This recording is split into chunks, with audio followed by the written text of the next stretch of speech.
মই বিশেষ অনুষ্ঠানক স্বাগতম জনাইছো মই মনালিছা আৰু আজি এক বিশেষ অনুষ্ঠান বুলি কৈছো কাৰণ আমাৰ মাজত আজি এজন বিশেষ ব্যক্তি আছে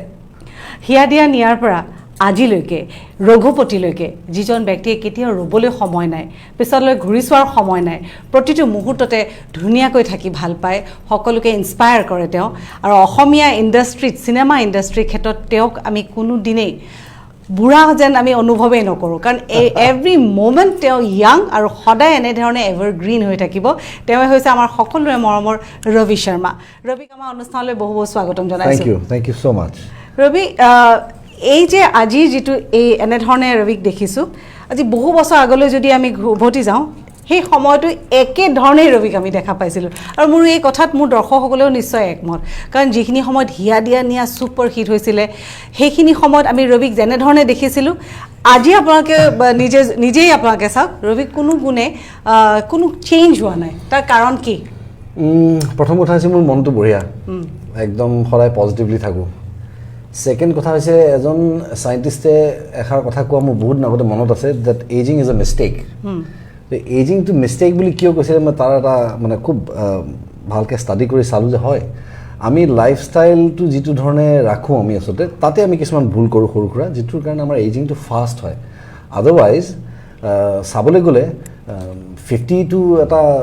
ইয়াং এজ বুলিয়ে ক'ব লাগে জাষ্ট দ্য বিগিনিং আৰু ল'ৰাবিলাক কমপ্লিটলি মেচিয়ৰ হয়হে আচলতে 50 মানত চ' আই থিংক অকণমান মেইনটেনেঞ্চ অলপমান মৰম নিজকে ভাল পোৱা আৰু আননেচেচাৰিলি চাকি এগছ জ্বলাই ঈশ্বৰৰ প্ৰাৰ্থনা কৰাতকৈ ঈশ্বৰে যে হাত ভৰি চকু নাক জেগাত দিছে তাক ভালকৈ মেইনটেইন কৰি থকাতকৈ ডাঙৰ প্ৰাৰ্থনা একো নাই বুলি মই ভাবোঁ একদম ঠিক কথা আৰু মই ভাবোঁ যে উঠি অহা প্ৰজন্মই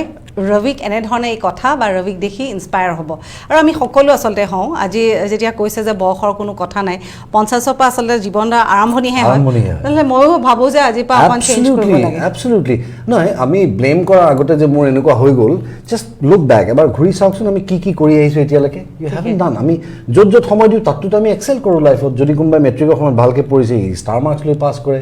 যদি কোনোবাই নপঢ়ে সি নাপায় ঠিক তেনেকুৱা ধৰণৰ কথা যে ইমান বছৰ ইউ বিন উইথ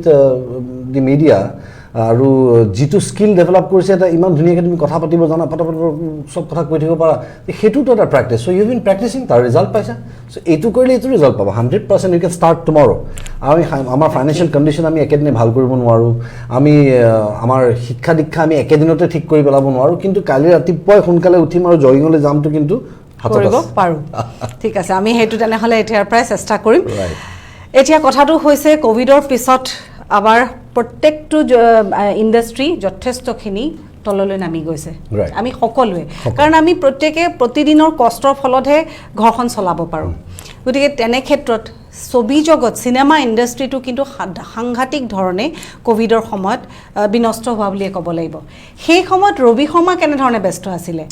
সেইখিনি প্ৰথমে মই দৰ্শকসকলক জনাই লওঁ কোভিডৰ সময়খিনিত মানে কোভিডৰ যিটো এফেক্ট এই এফেক্টটো আটাইতকৈ বেছি আমাৰ ইণ্ডাষ্ট্ৰিটোত এইকাৰণে হোৱা বুলি মই ক'ব বিচাৰিছোঁ মানুহক আকৌ এবাৰ কৈ দিব বিচাৰিছোঁ যে কাৰণ আমি এখন ছবিৰ পৰিকল্পনা কৰিবলৈ কমচে কম 1 বছৰ সময় লাগে এখন স্ক্ৰিপ্ট লিখোঁতে আমাক 6 মাহ বা এবছৰ সময় লাগে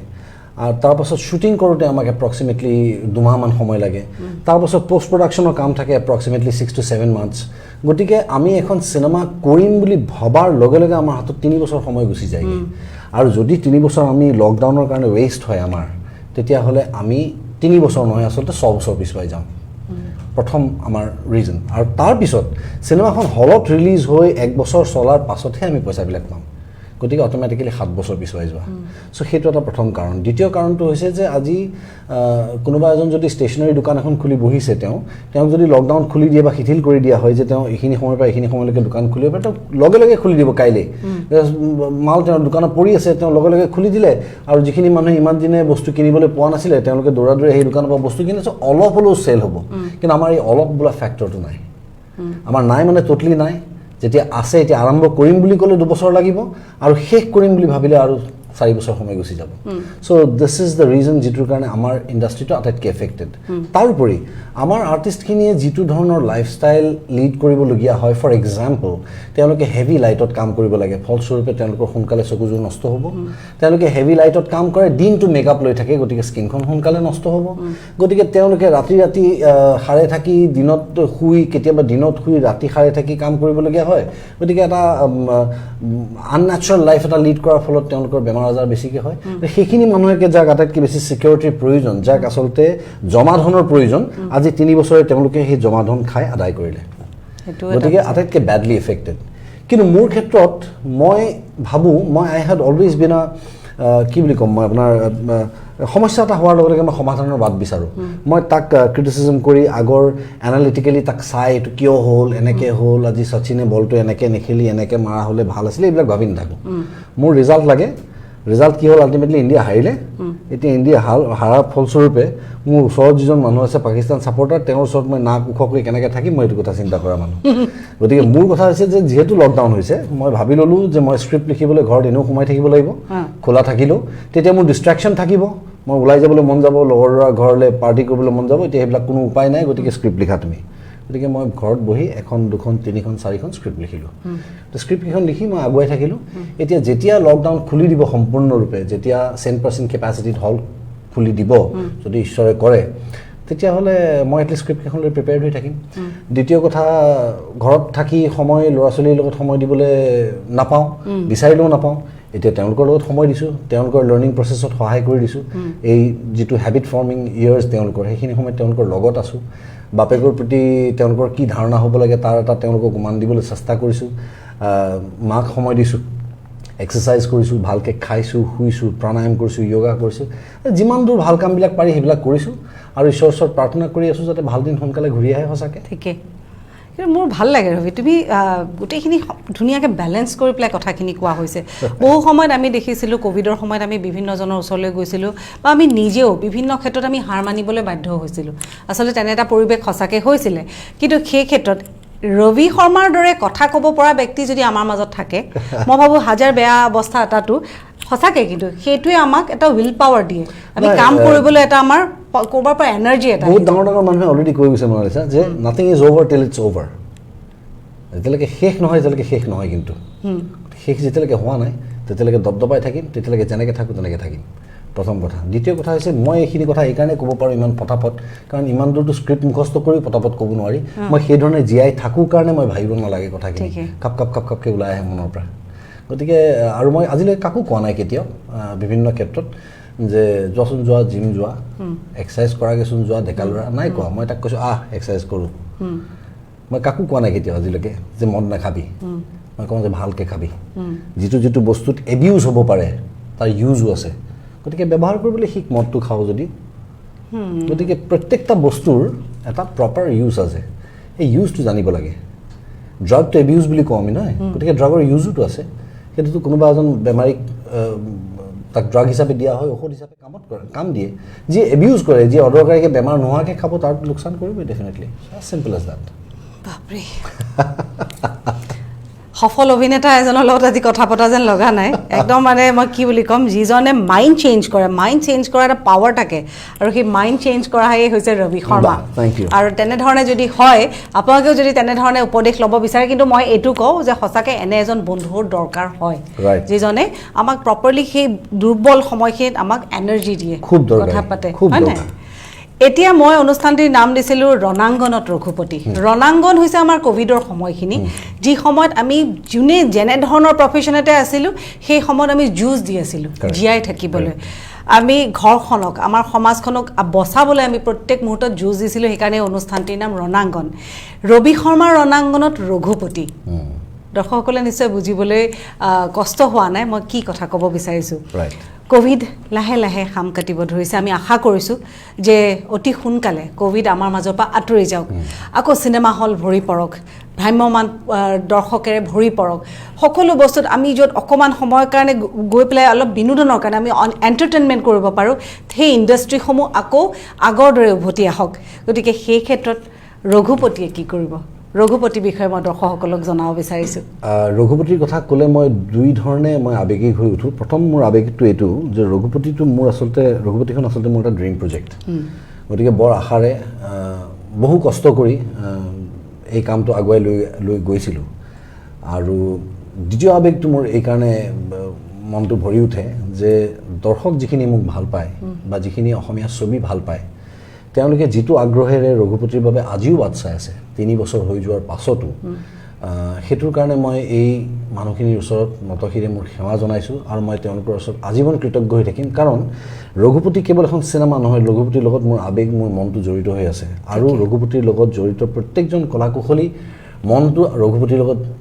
বান্ধ খাই আছে গতিকে যিদিনাখনৰ পৰা ৰঘুপতিৰ এনাউন্সমেণ্ট হৈছিলে সেইদিনাখনৰ পৰা বিভিন্ন কাৰণবশতঃ আমি ৰৈ যাবলগীয়া হৈছে কিছু ক্ষেত্ৰত কিন্তু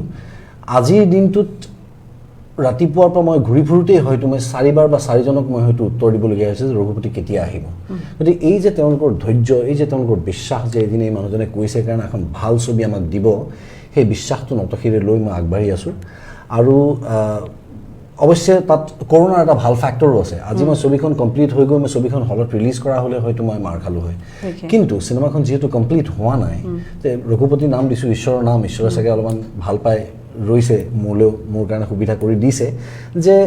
কৰোনাৰ খাতিৰত আচলতে মই এটা জেষ্টেশ্যন পিৰিয়ডো পাইছোঁ কিন্তু মানুহৰ মনত মেণ্টেলি যে নাই ৰঘুপতি কৰোনাৰ কাৰণে ৰৈ আছে আহিব চ' মই আজি এইটোৱে ক'ব বিচাৰিছোঁ যে মই সেইদিনাখনো কৈছোঁ যে মই প্ৰয়োজন হ'লে ঘৰ মাটি বিক্ৰী কৰি দিম কিন্তু ৰঘুপতি মই কৰিমেই গতিকে সেইটো এটা মোৰ বিশ্বাস আৰু এই বিশ্বাসৰ মূৰতে মানুহখিনিৰ মৰমটো আৰু মানুহখিনিৰ বিশ্বাসটো আছে গতিকে ৰঘুপতি আচলতে সঁচাকৈ ঈশ্বৰৰ নাম যিহেতু ৰামচন্দ্ৰ আৰতি নাম গতিকে লংকাৰ ৰাৱণ বিনাশ কৰিবলৈ ৰঘুপতি থাকিবই ৰঘুপতি কেতিয়ালৈ আমাৰ ৰাইজে চাবলৈ পাব মই আৰু মোৰ এণ্টায়াৰ টিমটোৱে আমি যিটো পৰিকল্পনা কৰিছোঁ সেই হিচাপত যিমান সোনকালে হলটো আমাৰ 100% কেপাচিটিত খুলি দিব আমি লগে লগে ৰঘুপতি ৰিলিজ মানে এতিয়ালৈকে ৰঘুপতিৰ এডিটিং ফিনিশ নাই এডিটিং ফিনিশ হোৱা নাই আমাৰ শ্বুটিং কমপ্লিট হৈছে এপ্ৰক্সিমেটলি 80% আৰু 20% শ্বুটিং বাকী আছে সেইখিনি শ্বুট লাইন আপ কৰি থোৱা আছে আৰ্টিষ্টখিনি যিখিনি আছিলে তেওঁলোক বহুত সাধনা কৰি শ্বেপত থাকি নিজকে ডায়েট কণ্ট্ৰল কৰি বা গেটাপ এটা লৈ পেলাই কৰিছিলে গতিকে 2 মাহ সময় লাগিব মোৰ তেওঁলোকক গেটাপত আহিবলৈ দিবলৈ তেওঁলোকে আকৌ যিসকল অলপমান ৱেইট গেইন কৰিছে তেওঁলোকক অলপমান ক্ষীণাবলৈ বা যিসকলে চুলি দাড়ি দীঘলকৈ ৰাখিছিলে তেওঁলোকক আকৌ ৰাখিবলৈ 2 মাহ সময় দিব লাগিব তাৰপাছত আমি যেতিয়াই চৰকাৰৰ পিনৰ পৰা আমি ইংগিতটো পাম যে তেওঁলোকে 100% কেপাচিটি হল খুলি দিব আমি আৰম্ভ কৰিম কাম গতিকে মোৰ প্লান মতে অহা বছৰ মানে আমি by the end of next year আমি হয়তো আমি ৰিলিজ কৰিম ছবি এইটো এটা খুব ভাল খবৰ দৰ্শকসকল বহুদিনৰ মূৰত এখন নতুন চিনেমা আহি আছে যি চিনেমাৰ নাম হৈছে ৰঘুপতি এই ৰঘুপতিৰ লগত ৰবি শৰ্মাৰ লগতে গোটেই ৰঘুপতিৰ টিমটো জড়িত হৈ আছে লগতে আমি যিসকলে বহুদিনৰ পৰা ৰঘুপতিৰ প্ৰস্তুতি সম্পৰ্কে আমি জানিছিলোঁ আমি আশাৰে বাট চাই আছোঁ এইকাৰণে যে ইয়াত কাষ্টিং কিছু ব্যতিক্ৰম ইয়াত যিসমূহ চৰিত্ৰক আপোনালোকে স্ক্ৰীণত গোল্ডেন স্ক্ৰীণত দেখা পাব তেওঁলোকক আপোনালোকে ইমাজিন কৰিব নোৱাৰে যে এনেধৰণেও তেওঁলোকক এষ্টাব্লিছ কৰিব পৰা যাব গতিকে এইটো সম্পূৰ্ণ ব্যতিক্ৰম তাৰোপৰি তুমি এই কথা কোৱাই মোৰ মনলৈ আহিলে আকৌ যে আজি মোৰ বন্ধু যদিও ৰাজ মোতকৈ 1-2 বছৰ ডাঙৰ বয়সত কিন্তু is like a friend to me very close friend ৰাজে আজি 17 বছৰ কাম কৰা নাছিলে তেওঁ এক্সিডেণ্ট হোৱাৰ পাছত সেইটো এটা ডাঙৰ কথা ৰাজৰ কাৰণে মই এটা চৰিত্ৰ লিখিছোঁ যাতে তেওঁৰ আজি যিটো অসুবিধা তেওঁৰ শাৰীৰিক যিটো অসুবিধা তেওঁ পাই আছে সেইটোৰ লগত যাতে খাপ খাই উঠে আৰু তেওঁ এটা নেগেটিভ কেৰেক্টাৰত মই তেওঁক কাষ্ট কৰিছোঁ গতিকে ৰাজেও কৰিছে গতিকে মোৰ এটা মনৰ বিশ্বাস যে ৰাজৰ এক্টিঙৰ প্ৰতি যিটো ভাল পোৱা যিটো ৰাপ আজি তেওঁ চাকৰি কৰি আছে তাৰ পাছতো তেওঁ সময় দি আমাক ছবি এখন কৰিবলৈ আগবাঢ়ি আহিছে তেওঁৰ সেকেন্ড জেনাৰেশন এক্টৰ তেওঁলোক দেউতাকো ভাল এক্টৰ আছিল গতিকে তেনেকুৱা এজন মানুহ যেতিয়া আমাৰ লগত আছে I am very positive about it যে ৰঘুপতি ওলাবই আৰু ৰঘুপতিয়ে ভাল ৰিজাল্ট কৰিব ৰঘুপতি হিট হ'ব কাৰণ শেষ উপহাৰ আছিলে ৰাজ শৰ্মাৰ কিজানি মই ভাবোঁ শেষৰখন ছবি যিখন ছবিৰ পিছতে এটা ভাবিব নোৱাৰাকৈ গুৱাহাটীৰ মাজমজিয়াত এটা দুৰ্ঘটনা হৈছিলে আৰু এই দুৰ্ঘটনাত পতিত হৈ ৰাজ শৰ্মা এনে এজন অভিনেতা যি অভিনেতা সঁচাকৈ অসমীয়া চিনেমাৰ কাৰণে এটা জুৱেল বুলিয়ে ক'ব পাৰিম সকলো ফালৰ পৰা ফিট এণ্ড ফাইন এজন ৰাজ শৰ্মা হঠাৎ হেৰাই গৈছিলে কিন্তু সেই ৰাজ শৰ্মাক ৰঘুপতিয়ে এক নিগেটিভ চৰিত্ৰত আপোনালোকৰ সন্মুখলৈ লৈ আহিছে আমি ভাবোঁ যে এইটো এটা সঁচাকৈ ৰবি এটা খুব সুন্দৰ পদক্ষেপ তাৰ উপৰি আমি আন এটা চৰিত্ৰ ৰঘুপতিত আপোনালোকে দেখিবলৈ পাব এইটো ক্ৰেডিট কিন্তু মই অকলে ল'ব নোৱাৰোঁ এইটোত সুব্ৰতো আছে সুব্ৰত কাকতি আমাৰ ডিৰেক্টৰ সিও কিন্তু এই কথাটো সমান্তৰালভাৱে সি মানে ছাপৰ্ট কৰিছিলে আৰম্ভণিটো সিয়ে কৰিলে মোক যে ৰাজদা এনেকৈ আপুনি চিনি পায় নেকি মানে আৰে ৰাজ কথা মই অলপ পাহৰি গৈছিলোঁ লগে লগে আমি ৰাজক কাষ্ট কৰিছোঁ চ' অলপ ক্ৰেডিট তালৈকো যায় মই নকলে বেয়া নিশ্চয় নিশ্চয় সকলোৰে চিন্তা ভাৱনা আৰু কাষ্টিঙৰ সময়ত বহু কথা ডিপেণ্ড কৰে চিনেমাখনৰ সফলতা বিফলতা গতিকে খুব সুন্দৰ কাষ্টিং ৰবি আছে আৰু মই যিখিনি বুজিছোঁ চিনেমাখনত মই মোৰ অভিজ্ঞতাৰ ফালৰ পৰা ক'ব বিচাৰোঁ যে শ্বৰ্ট যিসমূহ লোৱা হৈছে excellent casting excellent light excellent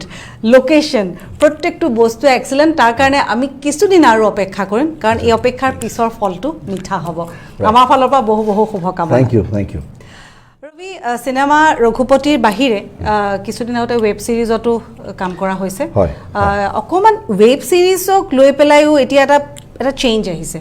cinema এখনত যিটো ডাঙৰ এটা খৰচ হয় যাৰ কাৰণে আমাৰ চিনেমা ইণ্ডাষ্ট্ৰীত কি হয় খৰচ হয় প্ৰডিউচাৰ এবাৰ ওলাই আহে কিন্তু যদি ছবিখনে সেই বিজনেছটো দিব নোৱাৰে সেই প্ৰডিউচাৰজন হেৰাই যায় তাৰপিছত আকৌ আমি প্ৰডিউচাৰ বিচাৰিব লগা হয় যিটো আমাৰ চলি আছে কিন্তু সেই ক্ষেত্ৰত যদি আমি অকণমান কম বাজেটত নতুন আৰ্টিষ্ট লৈ নতুন চিন্তাধাৰাৰে ৱেব ছিৰিজৰ এই ট্ৰেণ্ডটোক ল'ব পাৰোঁ তেনেহ'লে আমাৰ এই জেনেৰেশ্যনটোৱে আহিব লগা সময়ত চলিব পাৰিবনে এষ্টাব্লিছ হ'ব পাৰিব নাই নহয় মই এটা কথা কি ভাবোঁ মই অলপমান এই থট প্ৰচেছটোতকৈ মই অলপমান ব্যতিক্ৰমী চিন্তাধাৰা মোৰ কাৰণ নতুন এগৰাকী আৰ্টিষ্ট অহাত মোৰ কোনো আপত্তি নাই মষ্ট ৱেলকাম আৰু আমি ভাল পাওঁ নতুন নতুন টেলেণ্ট ওলাই আহিলে এনেও মানুহখিনিয়ে এটা গতানুগতিকভাৱে যাক আজিলৈকে দেউতাকৰ কেৰেক্টাৰত দেখি আছে সেইজন এক্টৰকে চাই আমনিও পায় আৰু সেই এক্টৰজনৰ কাৰণেও চেলেঞ্জটো নোহোৱা হৈ যায় এটা পইণ্টত একেটা চৰিত্ৰ কৰি গতিকে নতুন আৰ্টিষ্ট অহাটো বিৰাট প্ৰয়োজনীয় কিন্তু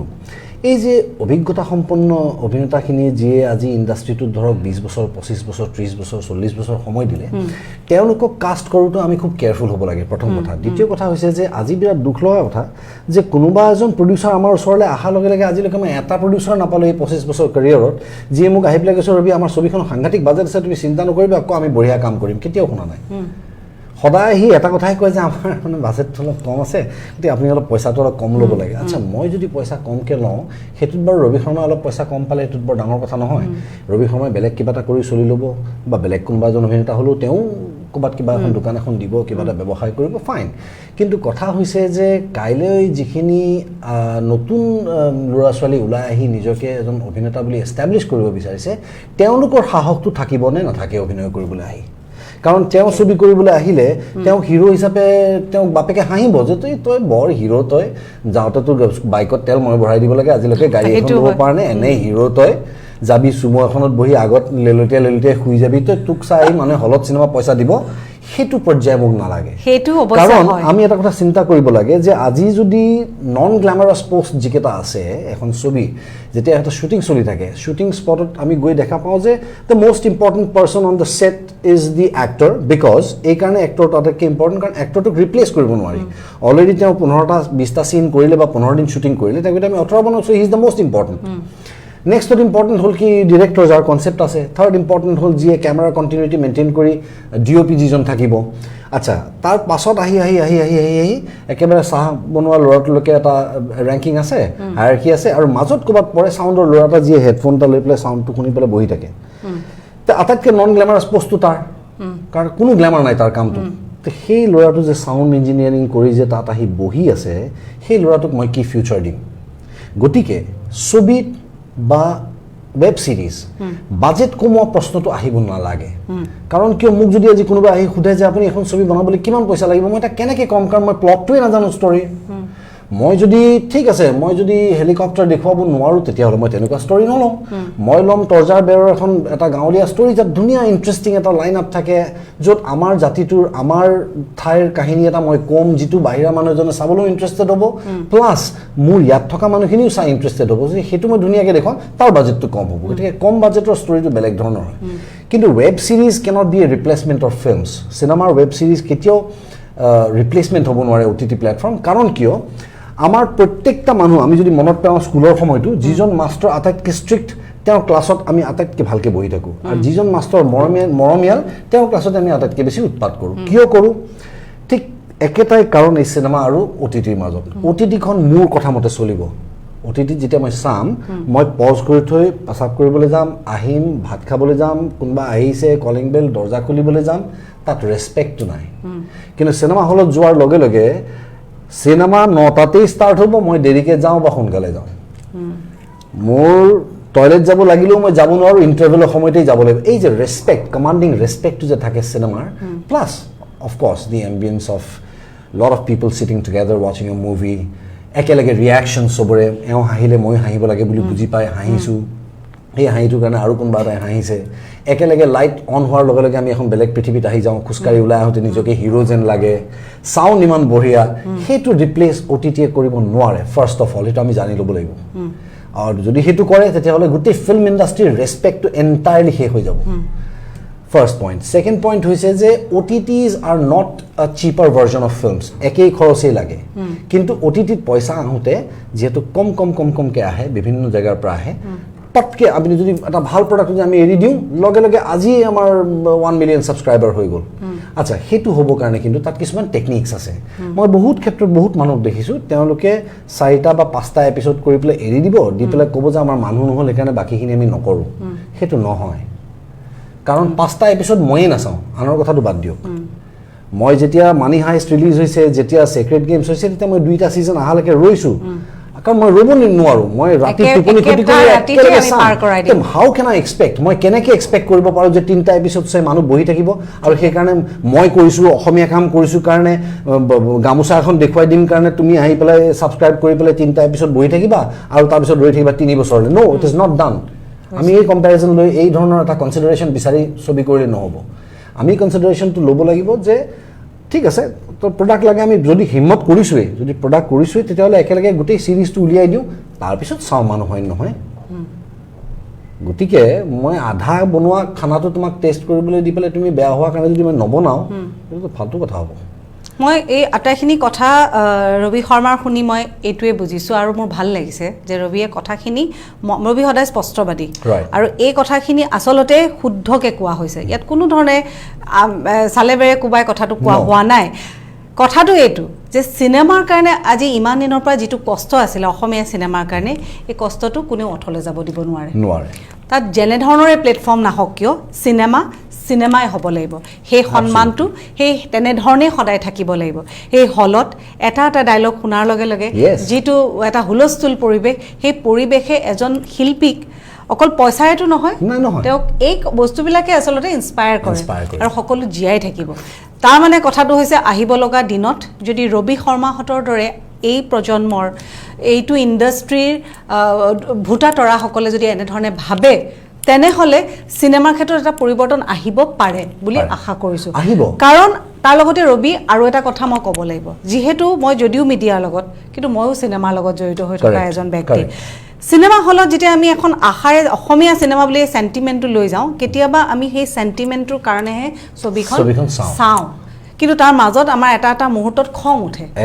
ইমান আগবাঢ়িছে আমি কলিকতা আমি এখন যদি বেংগলী চিনেমা চাওঁ এখন যদি চাউথৰ চিনেমা চাওঁ আমি চকু মুদিব নোৱাৰোঁ ইমান ধুনীয়াকৈ পাৰ হৈ যায় তেন্তে আমি অসমীয়া কিছু চিনেমাত সকলো নহয় কিছু চিনেমাৰ ক্ষেত্ৰত আমি কিয় অকল সেই সময়ত এইটো ভাবোঁ যে হ'বচোন আমাৰ অসমীয়া মানুহ এজনে বনাইছে যোনেই বনাওঁ ইয়াৰ মূল কাৰণটো কি জানে মই এইটো কথা মন কৰিছোঁ তেওঁলোকে প্ৰথম কথা হৈছে যে এটা মনোভাৱ থাকে মানুহৰ বনাওঁতে ছবি এখন যে অসমীয়া দৰ্শকে হ'ব এইটো নুবুজে আৰু হ'ব আৰু এনেকৈ দেখাই দিলে হ'ব এই যে টেকেন ফৰ গ্ৰাণ্টেড যিটো নেচাৰ এই নেচাৰটো যাৰ নাই তেওঁই লাইফত ৰাইজ কৰিছে আৰু যাৰ আছে তেওঁলোক ডুবি যোৱা মই চকুৰ সন্মুখত দেখিছোঁ 25টা বছৰ গতিকে ইট ইজ নট ডেট অসমৰ মেকাৰ্ছৰ এইটো কেপাচিটি নাই ভাল চিনেমা বনাব যথেষ্ট ভাল চিনেমা বনোৱা কেপাচিটি আছে আৰু আমি যথেষ্ট লৰেলছ বুটলিছোঁ ইণ্টাৰনেশ্যনেল লেভেলতো আমি মাৰ্কেট তাৰ কম্পিটিশ্যনতো আমি আমাৰ মানুহে এক্সেল কৰিছে but it is not always about the perspective of making A film আজি মই এনে কথাটো কৈছোঁ কিন্তু মানে মই আই ডোণ্ট মিন টু ডিছৰেচপেক্ট এনিৱান আজি ভিলেজ ৰকষ্টাৰে আমাক লৰেল আনি দিলে ধুনীয়া চ' ৰীমা এটা ধুনীয়া এটা কনচেপ্ট লৈ এটা পাৰ্চেপশ্যন এটা ৱৰ্ল্ড ৱাইড তেওঁ এৰিছে আৰু সেই দেট পাৰ্চেপশ্যন ইজ চেলিউটেবল এইটো চেলিউট কৰিবলগীয়া বস্তু হয়নে but that is not mainstream cinema গতিকে আজি যদি হয়তো মই মোৰ সৰু বাচ্চাটোক যদি চিনেমাখন চাবলৈ দিওঁ he will always prefer to watch a film Chinese kung fu চিনেমাখন চাই মোৰ চিনেমাখনতকৈ বেছি ভাল পাব কিয় কাৰণ তাৰ চকুটো দৃষ্টিটো আকৰ্ষণ কৰি ৰাখিব পাৰিছে তো সেইটো সৰু বাচ্চা এটাৰ ক্ষেত্ৰত ঠিক তেনেকৈ আমাৰ প্ৰত্যেকটা এজ গ্ৰুপক ছেটিছফাই কৰি এখন চিনেমা বনাবলৈ হ'লে তাত কিছু সঁচা কিছু মিছা কিছু ফেক্চুৱেল কিছু ফিকশ্যনেল বস্তু সুমুৱাই আমি এটা মছালা মুভি বনাওঁ কমাৰ্চিয়েল মুভি যিয়ে ইণ্ডাষ্ট্ৰীলৈ পইচা আনে গতিকে ইণ্ডাষ্ট্ৰীত আমাৰ কমাৰ্চিয়েল মুভি বনাবৰ কাৰণে কিন্তু পইচা লাগিব আৰু পইচাটো ইমান দিনে মই বুজি পোৱা নাছিলোঁ যে পইচাটো ক'ত যায় এতিয়া বুজিছোঁ পইচাটো সময়ত যায় কাৰণ কেমেৰাটো 12,000 তুমিও ল'বা 12,000 মই ল'ম কিন্তু এই 12,000 কেমেৰাটো লৈ মই বেয়াকৈ শ্বুট কৰিছোঁ তুমি বঢ়িয়াকৈ শ্বুট কৰিছোঁ চ' ইয়ৰ মুভি উইল এক্সেল এতিয়া তুমি বুজিছা যে মই ভাল কাম কৰিব পাৰোঁ তো ৰবি এদিনত শ্বুট কৰি পেলাই পইচা বচাইছে 12,000 নিদিলে মই দুদিন কৰোঁচোন 24,000 টকা দিওঁ সেই যে দুদিন সোমালা সেইটোতে খৰচ হয় ছবি গতিকে ছবি ইণ্ডাষ্ট্ৰীত খৰচ হ'ব আৰু সেই খৰচটো কাট ডাউন কৰিবলৈ ছবি আমি ষ্টৰি লাইন আপ চাব লাগিব ট্ৰিটমেণ্ট চাব লাগিব কেনেকৈ কৰোঁ আমাৰ অলৰেডি মানুহে কৰিয়েই আছে কেৱল একাগ্ৰতাটো লাগিব আৰু এক্সপেৰিমেণ্ট কৰিবৰ কাৰণে সাহস লাগিব কলিজাত আৰু ৰিচাৰ্চ কৰিবলৈ ধৈৰ্য লাগিব ৰিচাৰ্চ নকৰে তেওঁলোকে লিখি দিয়ে যে তাতো বন্দুক আনি পেলাই তেওঁলোকে গুলিয়াগুলি কৰিলে নিলিখে কি বন্দুক সেই বন্দুকটো SLR ছেল্ফ লোডিং ৰাইফল নে এইটো AK-47 ইমানটা ৰাউণ্ড চলিব কিমান ৰাউণ্ডৰ পিছত গুলি নোহোৱা হৈ যাব SLR লৈ পেলাই এনেকৈ ফায়াৰ কৰি থাকে সেইটো চিনেমা চাব নেকি মানুহ এজনে ঠিকে সেইটো হয় সেই সেন্টিমেন্টটো এতিয়া নচলিব আৰু সিনেমা অকল আমি সেন্টিমেন্টৰ কাৰণে নহব তাৰ ৰেভিনিউ আহিব লাগিব আৰু ৰেভিনিউ যদি নাহে তেনেহলে এনে ধৰণৰ টক শ্বট বহি পেলাইও আমাৰ একো লাভ নহব এবছলিউটলি একদম ৰাইট পইণ্টৰ কথা কৈছা তুমি ৰেভিনিউ শব্দটো মই আজি ইউটিলাইজ কৰিম বুলি ভাবিছিলোঁ কম বুলি কথাটো যে ৰেভিনিউ ইমান সুন্দৰ ৰেভিনিউ আৰ্ন কৰা গভৰ্ণমেণ্টৰ কাৰণে এটা চ'ৰ্চ যে ফিল্মছৰ কাৰণে চিনেমা হল কেইটা বঢ়োৱাৰ লগে লগে আজি 2000+ হলছ আছে সাউথ ইণ্ডিয়াৰ কোনোবা ষ্টেটৰ আজি মোৰ ভালকৈ মনত নাই দেই ফিগাৰবিলাক তাত সিহঁতি কিমান চিয়াৰ কালেকশ্যন এদিনৰ অমুক চিনেমাখনৰ তমুক চিনেমাখনৰ ৰজনীকান্তৰ চিনেমাখনৰ 51 চিয়াৰ দুদিনত আমাৰ ইয়াৰ পৰা অসমৰ পৰা কালেকশ্যন গৈছে সূৰ্যবংশমৰ 19 লাখ নেকি ফাৰ্ষ্ট ডে মাত্ৰ 19 লাখ টকা এটা 19 লাখ আমাৰ কাৰণে বিৰাট ধুনীয়া টকা কিন্তু 19 লাখ কি হৈছে বিকজ নাম্বাৰ অফ হলছটো কম এটা নাম্বাৰ অফ হলছ বঢ়াব লাগে বঢ়ালে কি হ'ব চৰকাৰে হলছ কেইটা বনাবলৈ মানুহক পইচা দিব নালাগে মানুহে চৰকাৰে হলছ কেইটা বনাবৰ কাৰণে মানুহক ছিংগল উইণ্ড' ক্লিয়াৰেঞ্চ দিব লাগে যে তেওঁ যাতে এই অমুকৰ লাইচেঞ্চ তমুকৰ চাৰ্টিফিকেট তমুকৰ নো অবজেকশ্যন অমুক বেলেগে গোটাইতো আমনি লাগে আজি 2 বছৰ ধৰি কোনোবাই চাৰ্টিফিকেটেই গোটাই আছে that should not happen one single window' clearance আপুনি ইয়ালৈ আনক এইখন দিয়ক আপুনি চাৰ্টিফিকেট লৈ গুচি যাওক লাইচেঞ্চ লৈ যাওক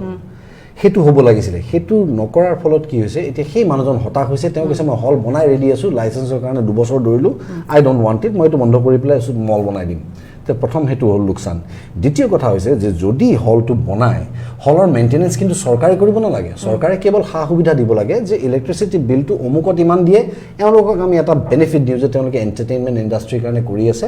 তেওঁলোকক আমি ইমানখিনি বেনিফিট দিওঁ সেই সুবিধাখিনি লৈ হলটো যেতিয়া আগবাঢ়ি যাব তাৰ পৰা চৰকাৰে ৰেভিনিউ পাব টিকেট কাটাৰ লগে চৰকাৰৰ ট্ৰেজাৰীত পইচা সোমায়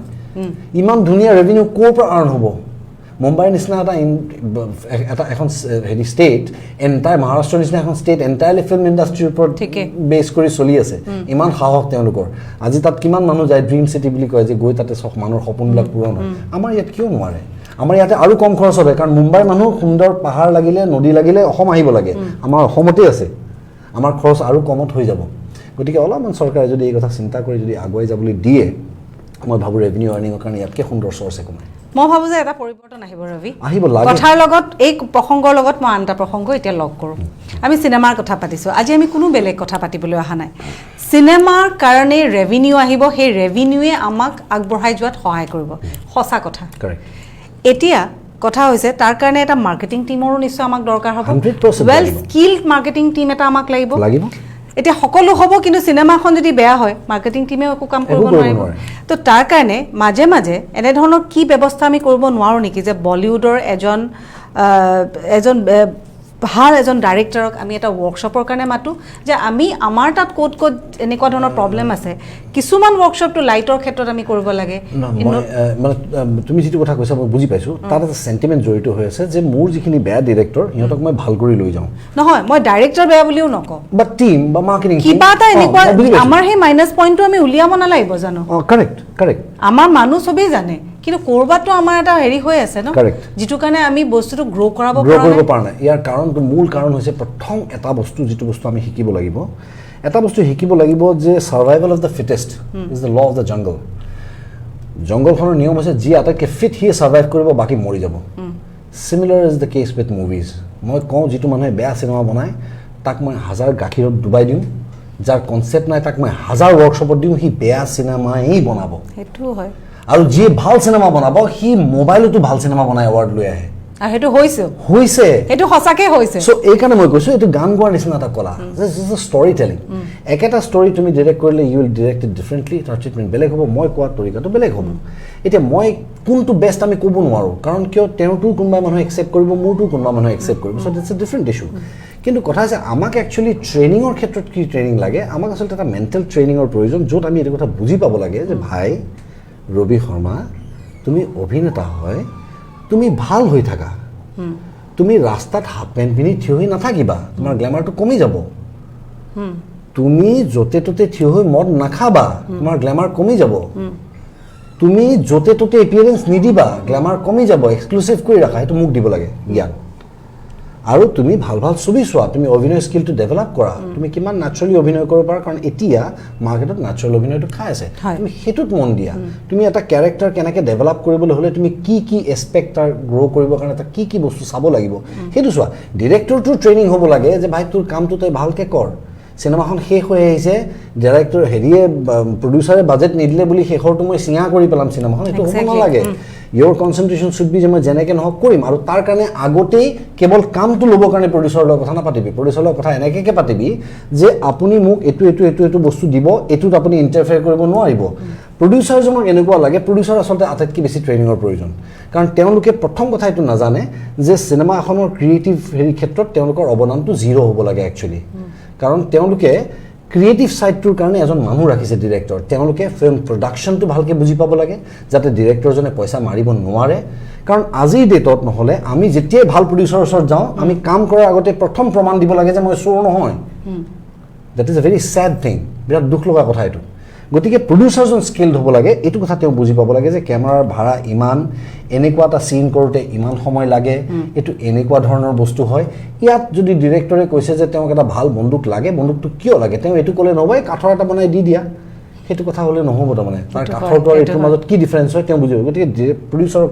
ট্ৰিটমেণ্ট হেৰিৰ প্ৰয়োজন হয় নহ'লে আদাৰৱাইজ আমাৰ ইয়াতে হৈছে বেচিকেলি যে চব ফাইনেন্সাৰবিলাক প্ৰডিউচাৰ হ'বলৈ গৈ আছে তেওঁলোকে ছবি ইণ্ডাষ্ট্ৰীৰ বিষয়ে একো নাজানে পইচা ৰিটাৰ্ণ কেনেকৈ হয় নাজানে ডিৰেক্টৰ এটা কোনোবা এটা ধৰি ল'লে ৰাস্তাত ৰ'বাচোন ৰ'বা তুমি চিনেমা কৰা নেকি শুনাচোন শুনা মই এখন চিনেমা বনাম কোৱাচোন কিমান পইচা লাগে সিও চিন্তা কৰি ভাবিব যে মোক এখন বাইক লাগে গতিকে 1 লাখ টকা এটা বঢ়াই পেলাই 50 লাখ টকা দি দিলে মই চিনেমা বনাই দিম বুলি কৈ দিয়ে ষ্টৰী ঠিক হোৱা নাই কাক কাষ্ট কৰিব ঠিক হোৱা নাই ক'ত কৰিব শ্বুটিং ঠিক হোৱা নাই কেইদিন শ্বুটিং হ'ব তাৰ একো ঠিক নাই এই 50 লাখ কৈ দিলে তেওঁ বাপেকে 50 লাখ টকা গোটাই মেলি বহি আছে 50 লাখ তেওঁ খালি শ্বৰ্টটো এটাই যে মোৰ পেহীৰ ছোৱালীজনীক হিৰ'ইন বনাব লাগিব এতিয়া পেহীৰ ছোৱালীজনী হিৰ'ইন হ'বৰ যোগ্যতা আছেনে নাই তেওঁৰ হিৰ'ইনৰ ফ্লেভাৰ আছেনে নাই মই এটা ৰোল কৰিম বুলি তেওঁ বহি থাকে মোক এটা উলিয়াই দিবাহে তেওঁ কোনোবা যুগত কেতিয়াবা থিয়েটাৰ নাটক কৰিছিলে স্কুলত সেইকাৰণে তেওঁ মোকো শিকাব পাৰে আহি পেলাই যে ৰবি শৰ্মা মানে আপোনাৰ অভিনয়টো মানে অলপমান মাতটো অলপ গলগলীয়া হ'ব লাগিব আপুনি ক'ব লাগিব মাজুলী মই আজি ইমান দিনে তেওঁ সেইটোত কৰি থাকিব গতিকে সেইটো যদি আমি একচেপ্ট কৰি থাকে এজন ডিৰেক্টৰে তেতিয়াহ'লে হি ইজ আ ফুল যদি কোনোবা প্ৰডিউচাৰে সেইটো শ্বৰ্টটো দি তেওঁৰ চিনেমাখন হৈ আছে he is a full because he is wasting his মানি সেই প্ৰফেচনেলিজমটো লাগে যে প্ৰফেচনেলিজম সেইটো আকৌ বজাৰত নাপায় কিনিবলৈ সেইটো মানুহে নিজৰ কামটো ভাল পাব লাগিব মানে মোৰ কামটো মই ভাল পাওঁ নহয় মোৰ কামটো যদি বেয়া কৰিবলৈ যদি মোৰ যদি ওপৰৰ পৰা যদি ভগৱান নামি আহে I will fight with him no you don't know anything I know মই জানো নহ'ব কৰিলে কৰ নকৰিলে যা সেই যে কনফিডেন্সটো সেই যে নিজৰ কামটোৰ প্ৰতি ভাল পোৱা এই যে একাগ্ৰতাটো এই যে জাতিটোৰ প্ৰতি মৰম বুলি কৈ পেলাই মই কি কৰোঁ মই ৰেম্বৰ কপি বনাওঁ হলিউডৰ মানুহে কোটি টকাৰ ৰেম্ব চাই থৈছে মোৰ 60 লাখ টকাত বনোৱা ৰেম্ব চাব সিহঁতি চাব বিচাৰিব মোৰ ইয়াতে কেনেকৈ এখন মিচিং গাঁৱত কেনেকৈ বাচ্চাটোক সৰুতে এচামুচ মদ খুৱাই দিয়ে তেওঁলোকৰ কালচাৰেলি কিয় সেইটো কাম কৰা হৈছিল কিয় এইটো বস্তু চলিছে হেড হাণ্টাৰ্ছবিলাক আমাৰ কেনেকৈ আহিল তেওঁলোকৰ আজিৰ সমাজত কি ধৰণৰ এটা স্থিতি হৈছে যে লাষ্ট হেড হাণ্টাৰটোৱে কেতিয়া হেড হাণ্ট কৰিছিলে নাগালেণ্ডত সেইটো মোৰ সম্পত্তি ইয়াতে যে যোৰহাটৰ সিফালে যে ঘোঁৰাৰ ৰেচ হয় সেইটো কথা নাজানো, সেইটো মই ৱৰ্ল্ডক দেখুৱাব লাগিব যে ভাই অসমতো এইটো কালচাৰ আছে। তো সেইটোৰ কাৰণে এক্সপেৰিমেণ্ট লাগিব যে সেইটো টান কাম, সেইটো নকৰে। তেওঁ নিজে স্ক্ৰিপ্ট নিলিখে, তেওঁ স্ক্ৰিপ্ট এইবাৰ আহোঁ তুমি এই কিবা এইটো লিখি দিয়াচোন, তুমি এনেকুৱা এটা ষ্টৰি হ'ব বুজিছা নাই, হিৰো এনেই অমুকক পলাই লৈ গ'ল, এনেকৈ হ'ল, তাতে ব্লাষ্ট এটা হ'ল, ই মৰি গ'ল, কি ইমান দুখ দিব, কি ব্লাষ্ট হ'ব, কিমানটো ৰেঞ্জত তাক ফায়াৰিং ৰেঞ্জটোৰ পৰা বাহিৰত যাব, কিমান স্পীডত গাড়ীখন আহিলে উল্টিলে কেনেকৈ, সেইবিলাকৰ কোনো ব্ৰিফিং নাই। সি গৈ পেলাই স্ক্ৰিপ্ট ৰাইটাৰটো ৰাতি বহি মদ খাই লৈ পেলাই লিখি গ'ল এফালৰ পৰা, ছাৰ মই এই 7টা চিন লিখি আনিছোঁ, 7টা চিন শ্বুটিং আৰম্ভ কৰি দিয়ে, বাইক এটা তুমি শ্বুটিং চলি থাকোঁতে কৰি, এনেকৈ চিনেমা হয়? এনেকৈ চিনেমা হয়? এনেকৈ চিনেমা নহয়, চৰি, I hate two brake that to them, এনেকৈ চিনেমা নহয় ভাই। চিনেমা কৰিব লাগিলে যথেষ্ট প্লানিঙৰ প্ৰয়োজন আৰু বহুত হাৰ্ড আৰ্ণ মানি আৰু বহুত হাৰ্ড ৱৰ্ক সোমাই থাকে। So we have to understand that. আজিৰ ডেটত মোক যদি if you ask me, there are a lot of makers, তেওঁলোকৰ ভাল ফিল্ম মেকাৰ্ছ, মই নাম নকওঁ তেওঁলোকৰ, ভাল চিনেমা বনোৱা মানুহ, কিন্তু কমিশ্যন প্ৰগ্ৰেম কৰি ধ্বংস হৈ গ'ল। এটা ফৰ্মেট হৈ গ'ল তেওঁলোকৰ যে এইটো এনেকেই কৰিব লাগিব, এইটো শ্বটৰ পিছত এইটো শ্বটেই লাগিব, এইটো তেওঁ নহ'লেও হ'ব। তেওঁ ফোনৰ পৰা কৈ থাকিব, এই তুমি হেৰি কৰাচোন, এটা ক্ল'জ লৈ লোৱা, এটা মাষ্টাৰ লৈ লোৱা, এটা কম্প'জিট লৈ লোৱা, বাছ হৈ গ'ল। সেইটো ট্ৰিটমেণ্ট হ'ল নেকি? তেওঁলোক নষ্ট হৈ গ'ল কমিশ্যনৰ পইচা মাৰোঁতে। এইটো দিছ শুড নট হেপেন। আমি বিচাৰোঁ আৰু সেইকাৰণে আজি এনেধৰণে আমি কথা পাতিছোঁ, কিন্তু মই ভাবোঁ যে এটা টক শ্ব'ৰে এনেধৰণৰ সমস্যাৰ সমাধান নহয়। গতিকে আমি চবেই আচলতে ফিল কৰিব লাগিব। মানুহে ই অলপ বেছি কথা কয়, কি জানে বুলি ক'ব, একো নাই, এইটো মাইণ্ড। সকলোৰে দায়িত্ব আছে ইয়াতে। প্ৰত্যেকজন চিনেমা কৰা কেমেৰা পাৰ্চনৰ পৰা টেকনিকেল মানুহখিনিৰ পৰা অভিনেতা অভিনেত্ৰী, মিউজিক ডাইৰেক্টৰ, স্পট বয়জনলৈকে সকলোৰে দায়িত্ব আছে, লগতে কিন্তু দৰ্শকৰো দায়িত্ব আছে। দৰ্শকেহে আচলতে এই পৰিৱৰ্তনটো আনিব পাৰিব। সেইকাৰণে আমাৰ এনেধৰণৰ আলোচনা, আৰু মই ভাবোঁ এই আলোচনা আমি মাজে মাজে কৰিব লাগিব। আজি কিছুদিন আগতে জ্যোতি চিত্ৰবনৰ অধ্যক্ষ পদৰ নাম ইতিমধ্যে সকলোৱে গম পালে, বিদ্যাসাগৰ। আমি তেওঁলোকতো আলোচনা কৰিছোঁ, তেওঁক আমি অভিনন্দনো জ্ঞাপন কৰিছোঁ। এতিয়া কথা হৈছে ৰবি, আমি আগতে শ্বুটিং মানে আমি জ্যোতি চিত্ৰবন বুলিয়ে চিনি পাওঁ, আমাক কল টাইম দিয়ে, আমি জ্যোতি চিত্ৰবনতে মেক্সিমাম কাম আমাৰ তাতেই হয়, আৰু ভাল বহু পুৰণা চিনেমা তাৰ পৰাই ওলাইছে আৰু ছুপাৰ ডুপাৰ হিট হৈছে।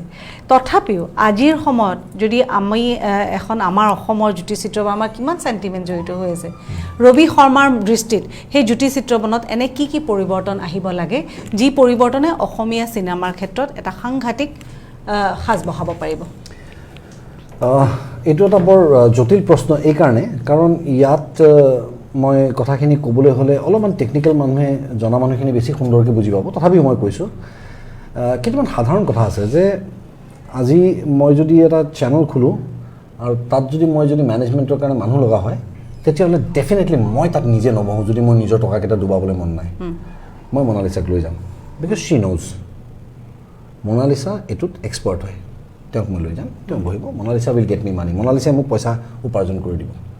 যে আপোনাক ইমানটা অমুক কেমেৰা লাগিব, ইমানটা লাইট লাগিব, অমুক লাগিব, ক্ৰমা কৰিবলৈ গ্ৰীণ লাগিব, আমাক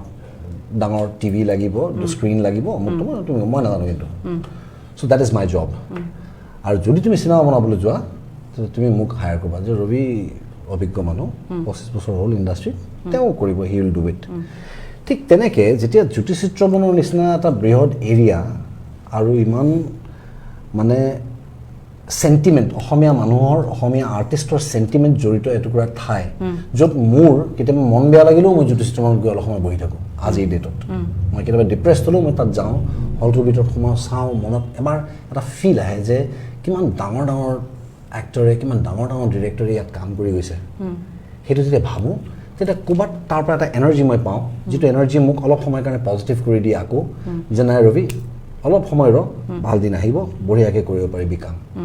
যে সেই এটা জেগাত যেতিয়া কোনোবা এজনক মানুহ বহুৱাবলৈ যাব, তাত চিন্তা কৰিব লাগে যে তেওঁলোকৰ আগতে কোনে বহি গৈছে এই চকীখনত। যেতিয়া মই এটা ডিচিশ্যন ল'ম যে মই ইয়াতে অমুকটো বিচাৰিছোঁ, তমুকটো বিচাৰিছোঁ, আগত কোন বহি গৈছে এই মানুহখিনিৰ কথাও মনত পেলাব লাগে, প্ৰথম কথা চকীখনত বহাৰ আগতে। আৰু দ্বিতীয় কথা হৈছে যে এই যে চেঞ্জেছবিলাকৰ কথা কৈছে, এই চেঞ্জেছবিলাকৰ ক্ষেত্ৰত এজন টেকনিকেল মানুহ আমাৰ ইণ্ডাষ্ট্ৰীৰ হ'ব লাগিব। যিয়ে আজি বহুত ছবি কৰিছে, এজন ডিৰেক্টৰ যিয়ে বহুত ছবি কৰিছে, যিয়ে জানে, এজন প্ৰডাকশ্যনৰ মানুহ যিয়ে বহুত প্ৰডাকশ্যনৰ সমস্যা ভুগিছে তেওঁ, যে আজি চব আছে পুলিচ অফিচাৰ, মানে এটা ভাল পুলিচ ষ্টেচন কৰোঁ বুলি ক'লে আমি সদায় আচল থানাকেইখনত পাৰ্মিশ্যন লৈ পেলাই যাব লাগে, তাত শ্বুটিং কৰিব। আচল থানাখন শ্বুটিং কৰা জেগা নেকি? তাত সঁচা ক্ৰিমিনেলছ আছে, তেওঁলোককতো বাহিৰ উলিয়াই দিব নোৱাৰে, বোলে শ্বুটিং চলি আছে যদি বাহিৰলৈ যা, আজি এইটোত নহয়। তাত সঁচা ফাইলছ আছে, মানুহৰ জীৱন চেণ্টিমেণ্ট ধৰি তাৰ ভিতৰত যদি সময় শ্বুটিং কৰি থাকোঁ, ইট লুকছ ফানি, হাঁহি উঠিবলগীয়া কথা হয়। গতিকে এটা আমাক তাতে এটা হেৰি লাগে, এটা এনেকুৱা মন্দিৰ মছজিদ বনাব পৰা এটা ছেট লাগে, যিবিলাক বস্তুৱে আমাক মন্দিৰ মছজিদৰ পৰিৱেশটো আমাক দিব, সলাই বদলাই। এইটো বস্তু ইয়াৰ পৰা তালৈ লৈ গ'লে এইটো মন্দিৰ যেন লগা হ'ব। এই যে কেলকুলেশ্যনটো, এই যে জিগছ পাজল টাইপ যে আমি ছেট বনাম, সেইটো কোনে কৰিব? এজন অভিজ্ঞ মানুহে কৰিব লাগিব। গতিকে এজন অভিজ্ঞ মানুহ তাত বহাটো বিৰাট প্ৰয়োজনীয়। সেই চেঞ্জেছবিলাক আনিলে এটুকুৰা জেগাটো যথেষ্ট ৰেভিনিউ আৰ্ণ হ'ব, যথেষ্ট কাম কৰিব পৰা যাব। তাত আজি বেছি দূৰলৈ যাব নালাগে, মই ৰামজী ষ্টুডিঅ'ৰ কথা কওঁ। Ramji suppose two B A very big studio'. মই তাত গৈ যেতিয়া ঘূৰিছোঁ, মোক 4 দিন লাগিছে ৰামজীখন কমপ্লিট কৰোঁতে। আচ্ছা ঠিক আছে, মই মানি ল'লোঁ আমাৰ ইমান ডাঙৰ জেগা নাই, ইমান ইনভেষ্টমেণ্ট কৰিবলৈ আমাৰ পইচা নাই, মই মানি ল'লোঁ, কিন্তু টেক্টফুলি কৰিব পাৰি। আজি নহ'লে জ্যোতিচিত্ৰবনৰ কিজানি 100ভাগৰ চাইজৰ এটা সৰু ষ্টুডিঅ', শংকৰদেৱ ষ্টুডিঅ' ইমান কিয় চলি আছে, জ্যোতিচিত্ৰবনটো কিয় বহি থাকে? কাৰণ তেওঁলোকে এই টেক্টফুলি কামটো কৰিছে, এই অকণমান জেগাতে ক'ত কেনেকৈ শ্বিফ্ট কৰি কি কৰিব পৰা যায় তেওঁলোকে কৰিছে। গতিকে এই যে মাথাটো মাৰিবলৈ হ'লে তাত এজন অভিজ্ঞ মানুহ বহাটো বিৰাট প্ৰয়োজনীয়। নহ'লে নতুন মানুহ এজনে তেওঁৰ চিন্তা কৰি থাকোঁতেই 5টা বছৰ পাৰ হৈ গুচি যাব। আৰু জ্যোতিচিত্ৰবনত যদি আমি সেই সুবিধাখিনি পাওঁ, মই ভাবোঁ যিটো আলোচনা আমি কৰি আছোঁ অসমীয়া চিনেমা আৰু ভাল কৰাৰ কাৰণে, মই ভাবোঁ যে এটা ডাঙৰ ছাপোৰ্ট হ'ব। হয়, এতিয়াও হৈ আছে। আজিৰ ডেটতো ছবি কৰিব লাগিলে আমি ষ্টিল ডিপেণ্ডেণ্ট অন জ্যোতিচিত্ৰবন। জ্যোতিচিত্ৰবন আমাৰ কাৰণে মানে মন্দিৰ সদৃশ এটা জেগা। আৰু আমি যোৱা কিছু বছৰত কিছু ডেভেলপমেণ্ট দেখিছোঁ তাত, নেদেখা নহয়। কিন্তু আই মাষ্ট চে দেট, যে তাত যিখিনি য'ত যি ধৰণৰ ৱাছৰুমছ নাছিলে সেইবিলাক আহিল, মেকআপ ৰুমকেইটা AC হ'ল, ভাল হ'ল, চব বস্তু হৈছে। কিন্তু তাত এই যে শ্বুটিং কৰিবলৈ আমাক যিটো পৰিৱেশৰ প্ৰয়োজন বা যিটো ধৰণৰ আমাক সা সুবিধাৰ প্ৰয়োজন, সেইখিনি বস্তু এতিয়ালৈকে আমি কম্পিটিটিভ ৱে চাবলৈ গ'লে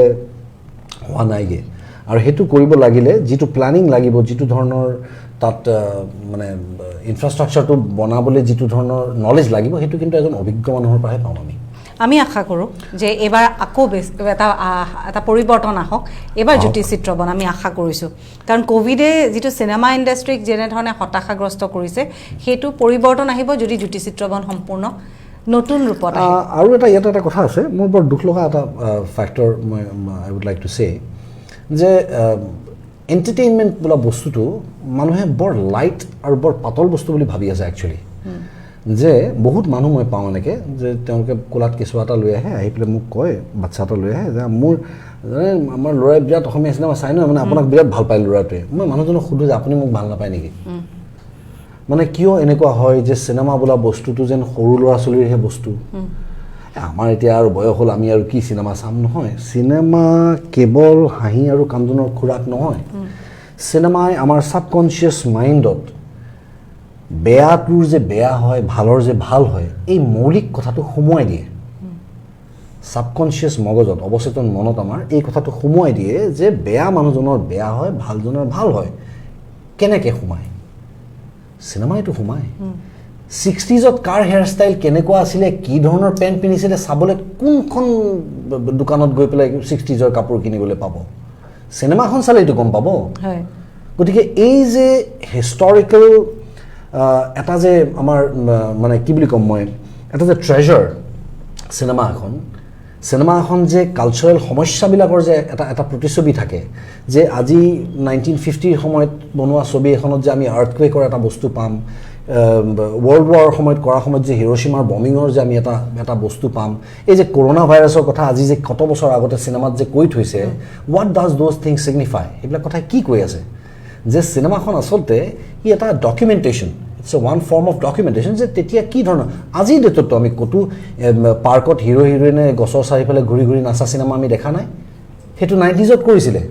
চ' সেইখিনি সময়ত মানুহৰ প্ৰেম বোলা বস্তুটো আছিল, সেই ধৰণৰ যিটো ডেপিকশ্যনটো তেওঁলোকে তেনেকৈ কৰিছিলে। আজিকালি প্ৰেম তেনেকুৱা নহয়, আজিকালি প্ৰেম অধৈৰ্য,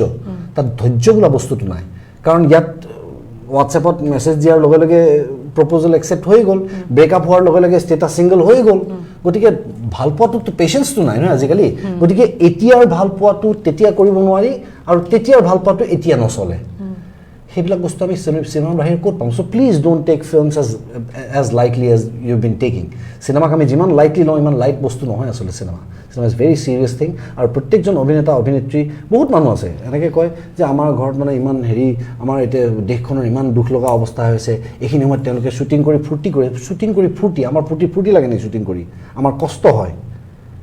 তাতে তেওঁলোকে ফ্ৰেমতহে দেখা পায় হিৰ'ইনক আমি এনেকৈ কোলাত লৈ পেলাই এনেকৈ বাগিচাত এনেকৈ পৰি আছোঁ, কিন্তু সেই যে কিলাগুটিৰ তলত যে শিলগুটিয়ে খুচি আছে তেওঁলোকে নেদেখে নহয়। গতিকে ফিল্মছ আৰ নট ইজি। ইমান ইজি কাম নহয়, এইটো আমাৰ কাম হয়। সেইটো কামৰ পৰা আমাৰ ঘৰলৈ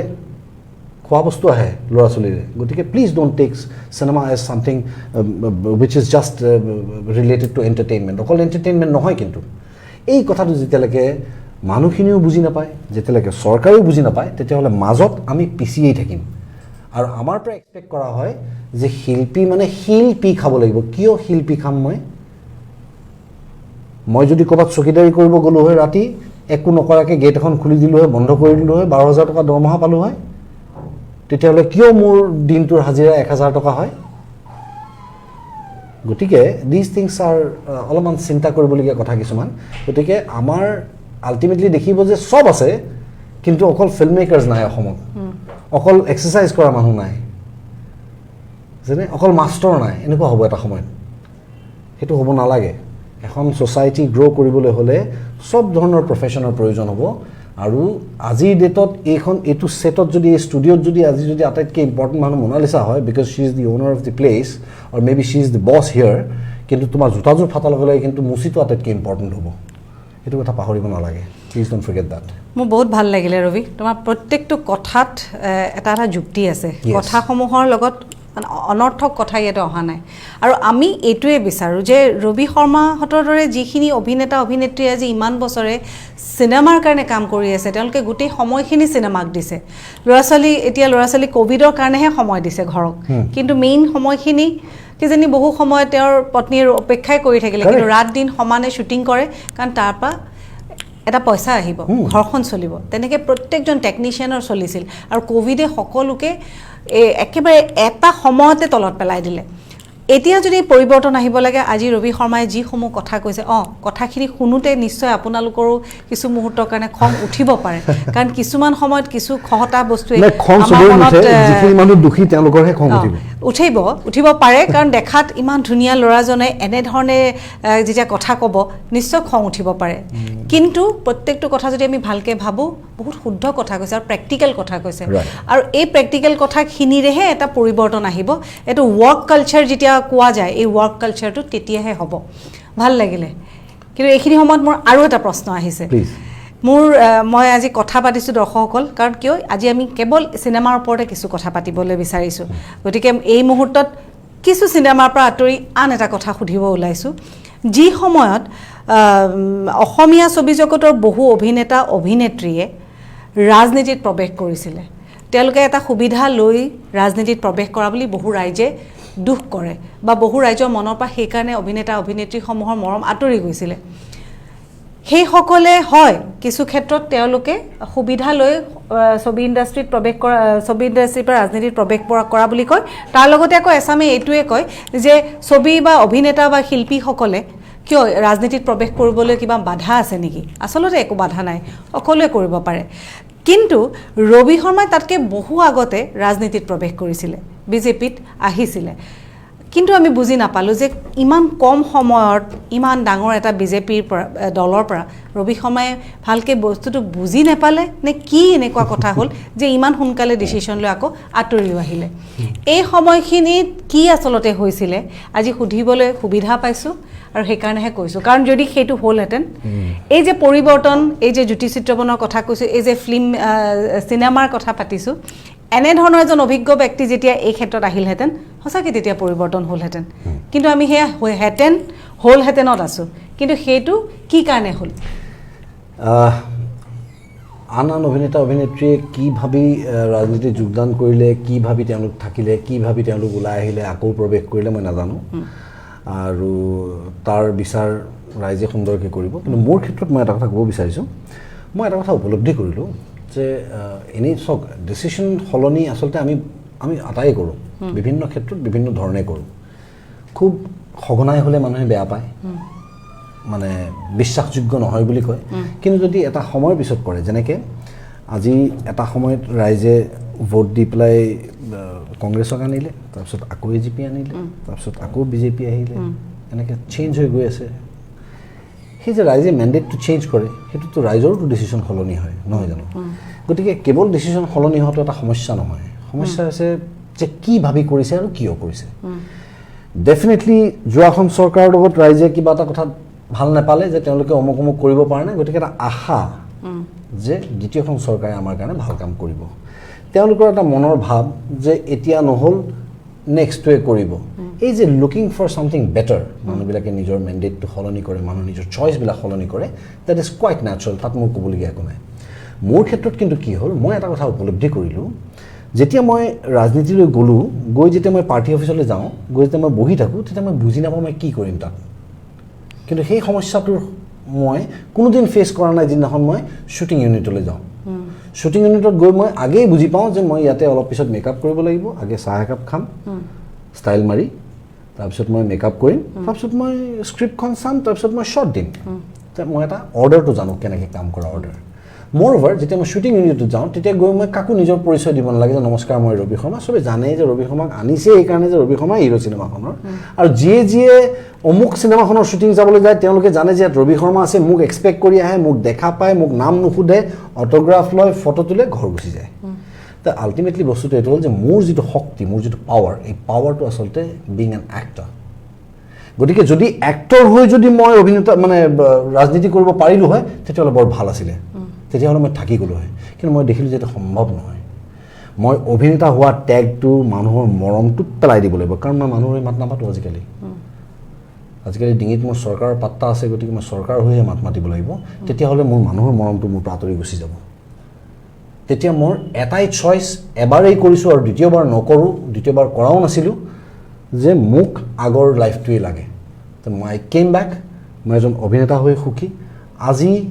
চৰকাৰে ভাল কাম কৰিলে মই থিয় হৈ হাত চাপৰি বজাম আৰু বজাইছোঁ ইয়াৰ আগতে চৰকাৰে যিটো ভাল কাম কৰিছে হাত চাপৰি বজাইছোঁ আৰু যিটো বেয়া কাম কৰিছে তাৰ তীক্ষ্ণ সমালোচনা কৰিছোঁ আৰু আগলৈও কৰিম কাৰণ কিয় মোৰ হাতত যিটো বস্তু আছে সেইটো তেওঁলোকৰ হাতত নাই কিন্তু এনেকুৱা হোৱা নাই জানো যে বহুত সোনকালে এটা ডিচিশ্যন হ'ল কেনেকৈ সোনকালে হ'ব এই ডিচিশ্যনটো যেতিয়া আন্দোলন আৰম্ভ হ'ল তাত আৰু সোনকাল দেৰি বুলি কথা নাই আৰু ৰাইজৰ মতেই মোৰ মত যিখিনি মানুহৰ কাৰণে কাম মইতো উৰিয়া মানুহৰ কাৰণে চিনেমা নকৰোঁ মই অসমীয়া মানুহৰ কাৰণে কৰোঁতো তো অসমীয়া মানুহখিনিৰ লগত নাথাকিলে মোৰ কিডাল ভেলিউ থাকিল আৰু উইদাউট ভেলিউ মোৰ ভেলিউ ৰাজনীতিত কি ভেলিউ থাকিব কিন্তু এটা পৰিৱৰ্তন আনিবলৈ এটা ধুনীয়া সুবিধা হ'লহেঁতেন সুবিধা আমি বিচাৰি আছোঁ চিঞৰি আছোঁ সুবিধা হ'ল কিন্তু যিসকল থাকিলে তেওঁলোকে আনিব পাৰিছে জানো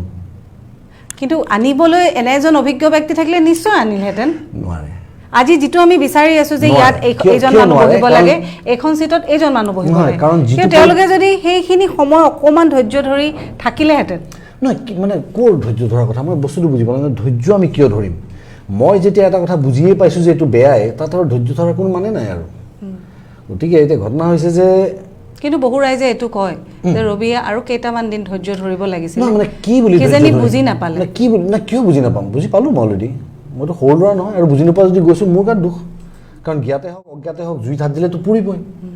সেইটো মই আহিব লগা দিনত তেনেধৰণৰ আৰু কিবা পৰিকল্পনা আছে নেকি ৰাজনীতিৰ বাপৰে বাপ নমস্কাৰ মই য'ত আছোঁ তাতে বিৰাট সুখী মই বিৰাট সুখী মই অত্যন্ত সুখী আৰু বিৰাট ভাল পাইছোঁ যে মই আজি ইয়াত আছোঁ কাৰণ কি হয় জানেনে এতিয়া যেতিয়া মই বাটে পথে ওলাই যাওঁ নহয় যিখিনি মানুহক লগ পাওঁ প্ৰত্যেকজন মানুহে মোক আহি সাৱটি ধৰিবলৈ অলপ কুণ্ঠাবোধ নকৰে মই যেতিয়া এটা ফেচবুকত পোষ্ট দিওঁ নহয় তাত কেইজনমান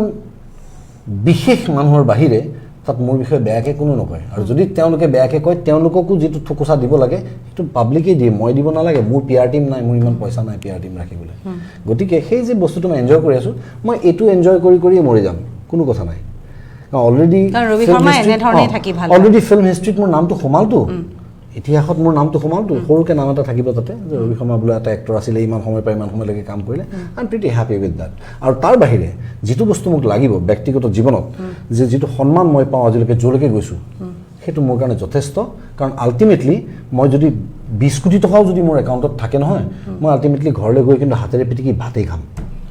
গতিকে I am pretty happy with all what I have কিন্তু তাৰ লগতে আন এটাও কথা আমি শুনিছোঁ যে ৰবি শৰ্মাৰ ৰাজনীতিৰ পৰা আঁতৰি আহিছে কিন্তু ৰবি শৰ্মাৰ সহধৰ্মিনী ৰাজনীতিত প্ৰৱেশ কৰিছে আচ্ছা মোক এটা কথা কোৱা এনেকুৱা পৃথিৱীত কোনোবা মানুহ আছেনে যি হাজবেণ্ড এণ্ড ৱাইফে একে ধৰণৰ কথা চিন্তা কৰে যদি সেইটো কৰিলে হয় কাজিয়া নহ'ল হয় প্ৰথম কথা আৰু যদি সেইটো নকৰিলে হয় তেতিয়াহ'লে গিৰিয়েক ঘৈণীয়েকো নহ'ল হয় কাৰণ সেইটো কাজিয়া কৰিবই লাগিব কাৰণ দুটা মানুহ একেটা থাকিব তেওঁৰ এটা মত আছে নিজস্ব তেওঁ আজি মই এতিয়া অভিনেতা বুলি মোক যেতিয়া মাতিব এখন আসন দিব মঞ্চত মোৰ সহধৰ্মিনী বুলি তেওঁ ওচৰৰ আসনখন নিদিয়ে তেওঁ তলতে বহিব লাগিব গতিকে তেওঁৰ মোৰ লাইফটো এণ্টায়াৰলি বেলেগ আৰু ফৰ্চুনেটলি আমাৰ দুটাৰ প্ৰফেশ্যনত থাকোঁতেও আমি দুয়ো এনেকুৱা এটা লেভেলৰ প্ৰফেশ্যনেলিজম মেইনটেইন কৰোঁ যে আজিলৈকে এতিয়া সাক্ষী আছে যিয়ে আমাৰ কামাৰত কাম কৰিছে তেওঁলোকে জানে যে মোৰ শ্বুটিঙত গৈ মৈত্ৰী প্ৰিয়দৰ্শিনী কোনোবা দিনাখন বহি থাকে নেকি কেতিয়াও নবহে আৰু তেওঁৰ শ্বুটিঙতো মই কোনোদিন ভৰিয়ে দিয়া নাই আজিলৈকে চ' আমি দুজন ইণ্ডিভিজুৱেল দুজন মানুহ ৰাজনীতি বা পলিটিকেল যিটো মানুহৰ কি বুলি ক'ম choice that is entirely personal it is like ঈশ্বৰৰ নিচিনা বস্তু ভগৱান আমি যেনে প্ৰাৰ্থনা কৰোঁ অলপ সময় কাক প্ৰাৰ্থনা কৰোঁ কি কৰোঁ কাকো কোৱাৰ দৰকাৰ নাই ঠিক তেনেকৈ ৰাজনীতিটো আমাক দৰকাৰ হয় যাতে আমি সুন্দৰ এডমিনিষ্ট্ৰেশ্যন পাওঁ যিখিনি মানুহে আজি যদি বিজেপিয়ে সুন্দৰ এডমিনিষ্ট্ৰেশ্যন দিয়ে মই পাগল হ'ব লাগিব যে মই বিজেপিক নিবিচাৰি বেলেগ এটা পাৰ্টি বিচাৰিম জাষ্ট বিকজ মই কংগ্ৰেছ ভাল পাইছিলোঁ মই পাগল হ'ব লাগিব আৰু ঠিক তেনেকৈ মই কংগ্ৰেছক ভাল পাইছিলোঁ বুলিয়ে তেওঁলোকে বেয়া কাম কৰি থাকিলেও মই তেওঁলোককে আনি থাকিম মই তেতিয়াও পাগল হ'ব লাগিব গতিকে পলিটিক্স বস্তুটো আমাক দৰকাৰ হয় যাতে এডমিনিষ্ট্ৰেশ্যন ৱেল এডমিনিষ্ট্ৰেড এখন ষ্টেট আমি পাওঁ এতিয়া ৱেল এডমিনিষ্ট্ৰেড ষ্টেটখন আমাক যিয়ে দিব সিয়ে মোৰ কাৰণে ভাল মই এজন শিল্পী মোৰ কাৰো লগত ব্যক্তিগত শত্ৰুতা নাই বিজেপিত থকা মানুহখিনিৰ লগতো মোৰ কোনো ব্যক্তিগত শত্ৰুতা নাই মই তেওঁলোকক অমুক পলিচিৰ কাৰণে বেয়া পাব পাৰোঁ তমুক পলিচিৰ কাৰণে বেয়া পাব because I am a taxpayer I don't want my money to be misutilise গতিকে মোৰ পইচাটো মিছইউটিলাইজ নকৰক আচ্ছা আৰু মানুহে ক'ব যে আচ্ছা ঠিক আছে অমুকতো কৰিছিল কংগ্ৰেছেও কৰিছিলে তুমি তেতিয়া নামাতিলা তেতিয়া মই সৰু আছিলোঁ দ্বিতীয় কথা তেতিয়া কংগ্ৰেছে কৰি থৈ গ'ল এতিয়া তেওঁলোকে কৰি আছে তো মই কংগ্ৰেছক কিয় সুধিবলৈ যাম মই তেওঁলোককে সুধিম গতিকে পলিটিকেল মানুহৰ এম্বিশ্যনছ আৰু পলিটিকেল যিবিলাক ষ্ট্ৰেটেজিজ সেইবিলাক ষ্ট্ৰেইট ফৰৱাৰ্ড আৰু চিম্পল হ'ব লাগে বিকজ তেওঁলোকে শাসন কৰি আছে আৰু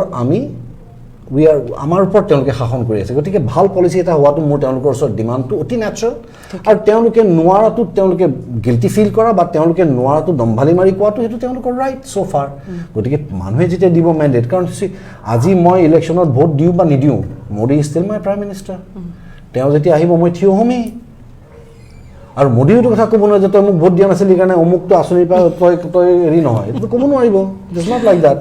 So this is what election is all about. This is what democracy is all about. কিন্তু এতিয়া কিছুমান মানুহে এনেকুৱা কৰি পেলাইছে যেন ৰাজনীতিটো এটা ধৰ্ম মানে how dare you know compete তই মানে কেনেকৈ কম্পিট কৰিব বিচাৰিছ তই বিজেপিৰ লগত এইটো মানে তোক গালি পৰা হয় কম্পিট যদি নকৰোঁ ডেমক্ৰেচি মৰি যাব ভাই ডেমক্ৰেচি উশাহ নাপাই মৰি যাব প্ৰথম কথা দ্বিতীয় কথা মোক দিনটো ৰাজনীতি এটা পলিটিকেল অৰ্গেনাইজেশ্যনে চলাব নোৱাৰে এইটো পলিটিক্স মোক তেতিয়া লাগে যেতিয়া মোক এডমিনিষ্ট্ৰেশ্যনৰ প্ৰয়োজন হ'ব গতিকে পলিটিক্সটো মোৰ লাইফ নহয় মোৰ লাইফটো সুন্দৰ কৰিবলৈ মোক পলিটিক্স লাগে সেই কথাটো মানে পাহৰিব নালাগে ঠিক আছে আজি আমি একদম বস্তুটো স্পষ্টকৈ বুজিলোঁ মানুহে বহু কথা ক'ব পাৰে আমি কিন্তু ইয়াত বহি আমাৰ মনৰ কথা কোৱা নাই ইয়াত প্ৰত্যেকটো প্ৰশ্ন ৰাইজে যেনেধৰণে আলোচনা হৈছে মই সেইখিনিক গোটাইছোঁ আৰু সেইখিনিহে সোধা হৈছে গতিকে আমি এতিয়া পুনৰ চিনেমালৈ ঘূৰি আহিছোঁ বহুখিনি কথা পাতিলোঁ আৰু এটা কথা বুজিলোঁ যে সাংঘাতিক স্পষ্টবাদী ৰবি শৰ্মা কোনো ধৰণৰ ভয়ভীত নাই সকলো কথা স্পষ্টভাৱে ৰাইজৰ আগত কয় আৰু সেইকাৰণে সদায় প্ৰিয় আৰু আহিব লগা দিনতো সদায় ৰাইজৰ অন্তৰতে থাকিব ৰবি শৰ্মা আৰু এতিয়া ৰবি শৰ্মাই নতুন নতুন কাম কৰিব আৰম্ভ কৰিছে অকল অভিনয় ভাল পায় বুলি নহয় এতিয়া ৰেভিনিউ আনিবৰ কাৰণেও ৰবি শৰ্মাই বহুখিনি প্লেনিং কৰিছে কিছু প্লেনিং এতিয়া আমি আপোনালোকৰ আগত জনাব নোৱাৰোঁ কিন্তু আমি এইটো ক'বলৈ আশাবাদী আমি সকলো যে সঁচাকৈ নতুন চিন্তাধাৰাৰে এটা পৰিৱৰ্তন আনিবলৈ ৰবি সাজু হৈ পৰিছে আৰু নতুন চিন্তাধাৰাৰে ৰঘুপতিও আপোনালোকলৈ আহিবলৈ ইতিমধ্যে ৰঘুপতিও সাজু হৈ পৰিছে গতিকে আজি এইখিনি সময় আমি চিনেমাৰ কথা পাতিলোঁ বহু নতুন কথা পাতিলোঁ কিছু পুৰণা কথাও মই খুচৰিলোঁ কাৰণ এই চকীত এখন আসনত বহি মই এই কথাখিনি সোধাৰ মোৰ অধিকাৰো আছে আৰু মই ৰাইজক জনাবও বিচাৰোঁ অকল এইটোৱে বিচাৰোঁ যে চিনেমা ইণ্ডাষ্ট্ৰিটো আৰু ধুনীয়া হওক আৰু ওপৰলৈ উঠক কাৰণ আটাইতকৈ অসমৰ যিটো চিনেমা ইণ্ডাষ্ট্ৰী যিটো ইতিহাস সেইলৈ আমি সদায় গৌৰৱ অনুভৱ কৰি থাকোঁ আৰু আহিব লগা দিনত সেই গৌৰৱেই যাতে থাকক প্ৰত্যেকটো জেনেৰেশ্যনে যাতে ভাল ভাল কাম কৰক সেইটোৱে আমাৰ সকলোৰে কাম্য আৰু তাৰ ক্ষেত্ৰত ৰবি শৰ্মাই সদায় সকলোকে আগুৱাই যোৱাৰ ক্ষেত্ৰত সহায় কৰক ডেফিনেটলি মই মোৰ সেইটো এটা ইচ্ছা জীৱনত কাৰণ এটাই কাম শিকিলোঁ জীৱনত আৰু সেইটো কামেই সুন্দৰকৈ কৰিবলৈ চেষ্টা কৰিলোঁ আজিলৈকে আৰু সেইটোত ৰাইজৰ সঁহাৰি পালোঁ মানুহৰ মৰম পালোঁ এটা নিজা পৰিচয় পালোঁ আৰু সেই পৰিচয় লৈ কেৱল ময়ে নহয় মোৰ মা দেউতা মোৰ ল'ৰা ছোৱালী মোৰ এণ্টায়াৰ পৰিয়ালৰ মানুহে সেইটো লৈ গৌৰৱ কৰে গতিকে সেই কামটোকে সুন্দৰকৈ কৰিবলৈ মন যায় আৰু কেতিয়াবা কেতিয়াবা বেজাৰ লাগে এইকাৰণে যে যেতিয়া আমি দেখা পাওঁ যে একেই ৰিজনেল ইণ্ডাষ্ট্ৰী তেওঁলোকৰ গভৰ্ণমেণ্টৰ ছাপৰ্টটো ইমান সুন্দৰকৈ থাকে আছে কাৰণে ইমান সোপা তেওঁলোকে হলছ খুলিলে তেওঁলোকৰ ৰেভিনিউ ইনকাম ইমান সুন্দৰ তেওঁলোকৰ মানুহখিনি ইমান বেছি গুঢ়া নিজৰ ভাল পোৱা আছে তেওঁলোকৰ নিজৰ জাতিটো নিজৰ ভাষাটোৰ প্ৰতি যে তেওঁলোকে এটা ইণ্ডাষ্ট্ৰীক এনেকুৱা লেভেলত আগুৱাই লৈ যায় যে তেওঁলোকৰ হিৰো হিৰইনে এখন হেলিকপ্টাৰ ল'ব পাৰে সেইটো কিয় হয় এইটো মই হেলিকপ্টাৰখনৰ উঠি পৰা হাবিয়াস মোৰ নাই মই এইটো কথা ক'ব খোজা নাই মোক ব্যক্তিগতভাৱে যিয়ে জানে মই কিমান এম্বিচিয়াছ সকলোৱে জানে নহ'লে মই এবাৰ স্কৰ্পিঅ' বিক্ৰী কৰি আকৌ স্কৰ্পিঅ' বিক্ৰী কৰি আকৌ স্কৰ্পিঅ' নলওঁ মই তাতকৈ এখন উৰ্ধৰ গাড়ী এখন ল'বলৈ চেষ্টা কৰিম মই নাভাবোঁ যে গাড়ী এখনে এটা মানুহক পৰিচয় দিয়ে সেইকাৰণে মই ইউটিলিটি বেছড বস্তু এটা ব্যৱহাৰ কৰোঁ কেতিয়াবা মই মোৰ মাৰ এল্ট'খন লৈও ঘূৰি ফুৰোঁ কাৰণ সেইখনে তেল কমকৈ খায় তেল বচোৱাটো আমাৰ এটা কাম চ' মোৰ সেই এম্বিশ্যনটো নাই কিন্তু মই ক'ব বিচাৰিছোঁ তেতিয়া বেয়া লাগে যেতিয়া মই বাহিৰলৈ ওলাই যাওঁ অসমৰ বাহিৰত আৰু তাত যেতিয়া মোৰ বন্ধু বান্ধৱে যেতিয়া বাকীবিলাক মানুহক অনা অসমীয়া মানুহক চিনাকি কৰাই দিয়ে যে ইনকো জানতে हो आप ये रवि शर्मा है आसाम के बहुत बड़े एक्टर है আৰু যেতিয়া সি দেখা পায় যে মই তাৰ পৰা ওলাই পেলাই টেক্সি এখনত এয়াৰপৰ্টলৈ যাওঁ তেতিয়া মোৰ গাত নালাগে এইটোৰ কাৰণে যে মোৰ নাই মোৰ গাত লাগে এইটো কথা যে সিহঁতি ভাবিব যে অসমৰ ইণ্ডাষ্ট্ৰীখন এয়াহে তাৰমানে সেইটো এটা চিন্তা কৰিবলগীয়া বিষয় সেই তেতিয়া গাত লাগে আৰু এই গোটেই আমাৰ ফিল্ম ইণ্ডাষ্ট্ৰীখনৰ যিমানখিনি মানুহ আছে আজি যেতিয়া আমি দেখা পাওঁ সকলোৰেনো এটা বয়স পোৱাৰ লগে লগে ইমান কষ্টৰ সময় পাৰ হ'ব লাগেনে তেওঁলোকে কি কাম কৰা নাছিলে ভালকৈ আজি এটা সময়ত ছুপাৰষ্টাৰ বিজুদা ছুপাৰষ্টাৰ নিপন দা আজি নিপন দাহঁত যেতিয়া আহে তেওঁলোকৰ প্ৰতি আমাৰ মনত যিটো ভাৱ থাকে যে নিপন দাহঁতক আমি ক'ত চাব বিচাৰোঁ এনেকুৱা হোৱাটো বিচাৰোঁ সেইটো নহয় কিন্তু সেইটো নিপন দাও জানে ময়ো জানো তেতিয়া বেয়া লাগে মই এইটো চিন্তা নকৰোঁ যে কাইলৈ বাদে পৰহি মোৰ সেই গতি হ'ব মোৰ সেই গতি নহয় মোৰ এই গতি এইকাৰণে নহয় কাৰণ মোৰ এই সাংঘাতিক এম্বিশ্যনটোও নাই আৰু মই ইণ্ডাষ্ট্ৰীটো যিমান ভাল পাওঁ সিমান মোৰ অভিমানো আছে আকৌ ইণ্ডাষ্ট্ৰীটোৰ ওপৰত গতিকে মোৰ লাইফষ্টাইলটো বেলেগ মোৰ লাইফষ্টাইলটো কম্পেয়াৰ কৰি লাভ নাই কিন্তু সেই তেতিয়া এইবিলাক কথা বেয়া লাগে সেইকাৰণে মই বিচাৰোঁ যাতে আমাৰ ইণ্ডাষ্ট্ৰীলৈ আহিব বিচৰা যিখিনি নতুন ল'ৰা ছোৱালী আছে তেওঁলোকে এনেকুৱা এটা মনোভাৱ লৈ আহক যে য়েছ আমি চিনেমা কৰিম আজি মোৰ লগত থকা টীমটোক ভাত খাব নিদিলে হয় ইউ উইল নট বিলিভ নোখোৱাকৈ কাম কৰে দিনটো সিহঁতি কয় আমাক খাব নালাগে আমাক কাম দে একোটা ল'ৰা ক্ষীণাই শুকাই বেমাৰ হৈ যায় সিহঁতৰ সিহঁতি কাম কৰি থাকে সেই যে মনটো সেই মনটো ভাঙিব নালাগে ডেট ইজ আৱাৰ এছেট এই মনটো যদি ভাঙি যায় মই ইয়াৰ আগতে এটা এক্টৰ হৈ একো লাভ নাই মোৰ জীৱনটো ব্যৰ্থ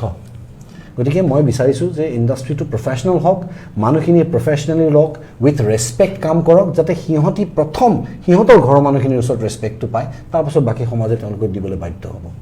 একদম ধুনীয়া কথা আৰু আমি এইটোৱেই বিচাৰোঁ পৰিস্থিতি যেনেধৰণে নহওক কিয় কিন্তু চিনেমা জগতখন বা নাটকেই হওক বা শিল্প জগতখন সদায় আমি সকলোৱে জীয়াই ৰাখিব লাগিব আৰু আগুৱাই নিব লাগিব গতিকে আজি এইখিনি সময় দিয়াৰ কাৰণে ৰবি বহুত ধন্যবাদ আমি অপেক্ষা কৰিম ৰঘুপতি লৈ পেলাই এদিন পুনৰ কিছু ভিজুৱেল আমি দৰ্শকসকলক যাতে দেখুৱাব পাৰোঁ আজি ৰবিয়ে অকণমান কৃপণালি কৰিছে আৰু সেইটো লৈ পেলাই আমি নিজে দেখিছোঁ যদিও এই সময়ত সেই শ্বৰ্টসমূহ আপোনালোকক মই দেখুৱাব বিচাৰিছিলোঁ কিন্তু কিছু ক্ষেত্ৰত ৰেষ্ট্ৰিকশ্যন ৰবিয়ে মোক দিয়াৰ বাবে আমি কিছুমান শ্বট আপোনালোকক দেখুৱাব নোৱাৰোঁ কিন্তু এক্সেলেণ্ট শ্বট মই পুনৰ কৈছোঁ এক্সেলেণ্ট কাষ্টিং আৰু নতুন চিনেমা ৰঘুপতি আপোনালোক সকলোৱে উপভোগ কৰিব পুনৰবাৰ থেংক ইউ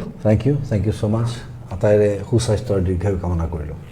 আৰু ইয়াৰ লগে লগে বিশেষ অনুষ্ঠানৰ পৰা মই মনালিছাই বিদায় লৈছোঁ নমস্কাৰ